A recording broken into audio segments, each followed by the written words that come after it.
Hello? Yes, this is he. In any case, how can I help you? Wings are really good here, so we used to come here for wings. Hot wings are really good. Steak sandwich, really good. And I had to admit to myself, my grandfather was right. If I had the money to pay for it, I would have paid for it.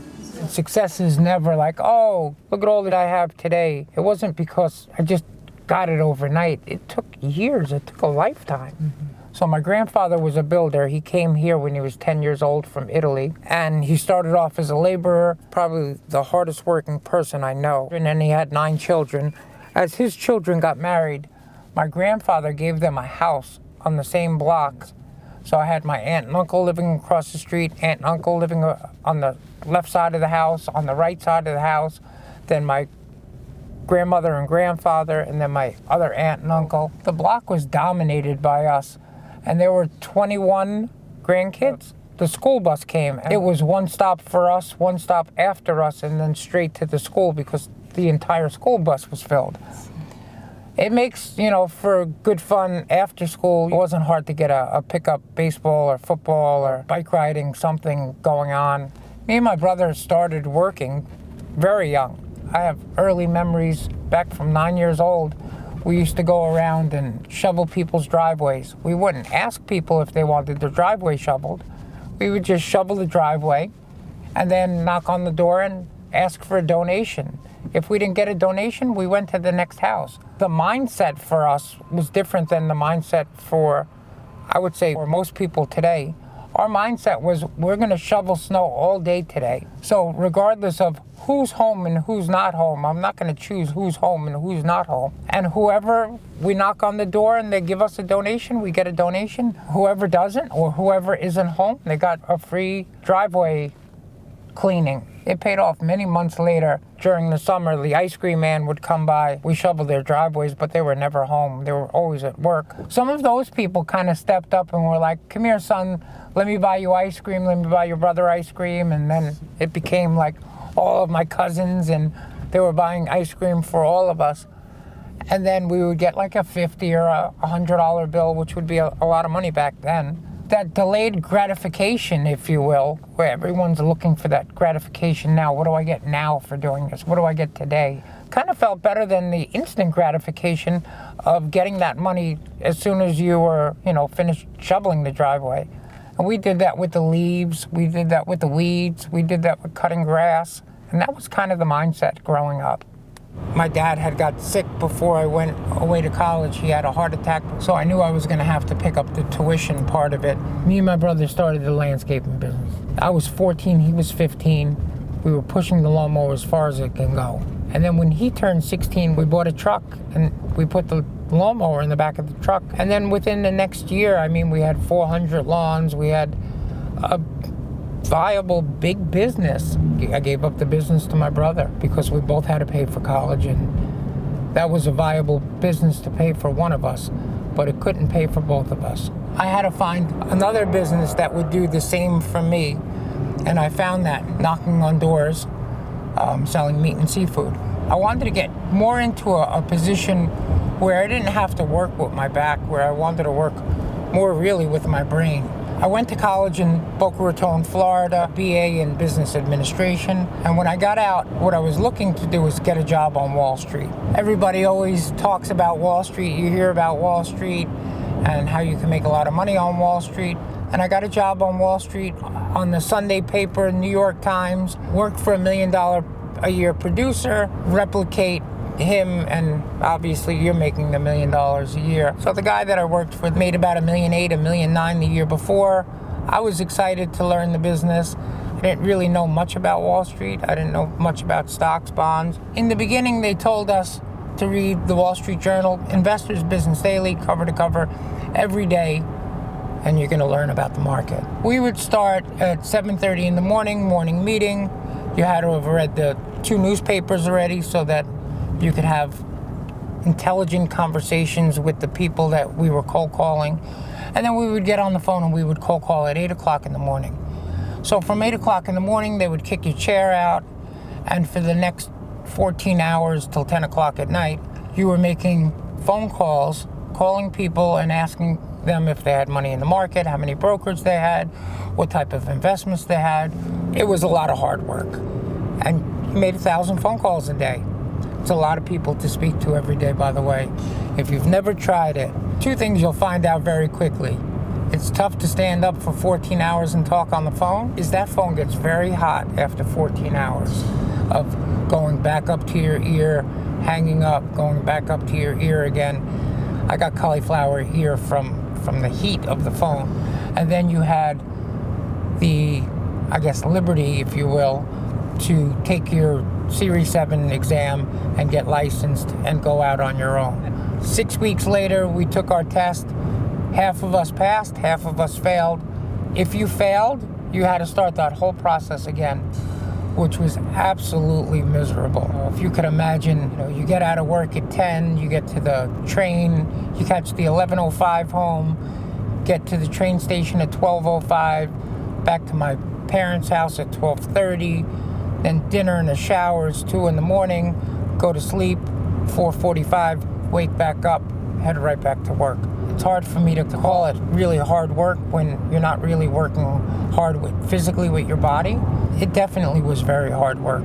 When I got my Series 7 license, and I was one of the 3 that passed, they cut my tie and asked me what office I wanted. I chose to go back to the cold calling table because that's where all the energy was. Decided to open up 45 accounts for my first month, start making money on Wall Street. I was working there for about a year. They only paid us $200 a week. I made enough money for lunch and for the train and for the newspapers that I bought every morning. After I got my license and opened up a bunch of accounts for myself, I came home my first month with a little over $60,000. Hired a bunch of cold callers, taught a whole new group of college graduates. As time went by, I became more curious. The trader where I worked had gotten sick, and I had subbed in for him, put about $80,000, $90,000 a month coming from that. Now I was really making good money, but I still didn't find what I was looking for, which was where's all this money and how do I get my hands on it? I became friends with one of the lawyers that was in-house counsel for the brokerage firm, showing me really how an investment banking deal was done. I had done 3 deals at that brokerage firm and made enough money to open a brokerage firm of my own. 7 months, I had 430 guys, and we were rocking and rolling. I believe we're all told at some point as we're growing up, oh, do what you love, and you'll never have to work a day in your life. I really believe this is what I love to do. This is where I should be. No one would love to stand up 14 hours a day and make 1,000 phone calls. It was a trade-off. It was your time for knowledge, and it paid off big.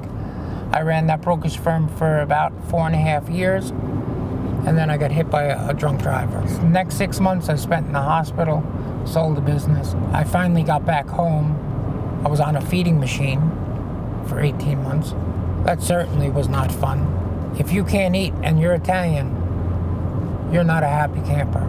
Found a surgeon that would put me back together, got the surgery, and I was recovering about 6 months later when one day a friend called me out of the blue and asked to borrow money. It was a big deal. I knew he had owned a building in the Bronx, and I said to him, well, bring the title to the building and we'll see if we can work something out today. And I wrote him a check that afternoon for that building up in Riverdale, and I spent the next 10 months getting the apartments back into shape, fixed the building up, rented it out. Maybe 6 months later, when the rent was coming in steadily, and I realized, hey, wow, this is a lot of money every month. $17,000, $18,000 a month. Every month that comes in like clockwork. You realize, 1, you'll never be homeless again, and 2, you'll never be hungry because you have money. It was a real stabilizing force for me. That one building kind of anchored me down and kind of gave myself at least the impression that everything was okay from here. Now let's see if we can build on it. And I started looking for people who needed money. And it didn't matter if it was real estate or if it was a car or if it was, for whatever else. I financed a lot of things back then. I bought a building that I ended up renovating, cutting up into like 7 stores on Gun Hill Road, and then renting the building out to tenants of each store. And that was the first commercial building that I bought. It was a lot more money, and I felt like it was safer money. That's about the best you can get as passive income, where you really don't have to do a lot to get money every month. So we're gonna see a piece of property that I own in upstate New York in Rockland County. Newer buildings, they were recently built in the last 7 years. Probably one of the nicer parking lots that I own. All those buildings are new, all those buildings are new. You see all the construction. For me, the biggest satisfaction of the business that we're in now would have to be having the next generation come up and help them develop that entrepreneurial spirit in building a business and seeing them have success in a business that I taught them. I would like to promote 10 people over the next 5 years and have a deep impact on people's lives as a legacy to leave. And for myself, personally and professionally, really just go out on top with the other business that I have in real estate and a lifetime of working. It's not like I'm working to pay my bills. I don't really have any reason to go to work aside from the fact to help the people that I want to help get to that next level and have fun doing it. You know, you could do very well in your business, but it's very easy to break. Not so easy to build, not so easy to get momentum again and get back on top, but it is very easy to break. I have a lot of friends that made a lot of money that have absolutely no money right now, that live with their parents, that worked on Wall Street, that made millions of dollars on Wall Street and have absolutely nothing to show for it. It's not what you make, it's what you keep. When the time comes and you find yourself working that hard, you're not disappointed. That's what it takes to be successful. It's been a lifetime of hard work, every day, consistency.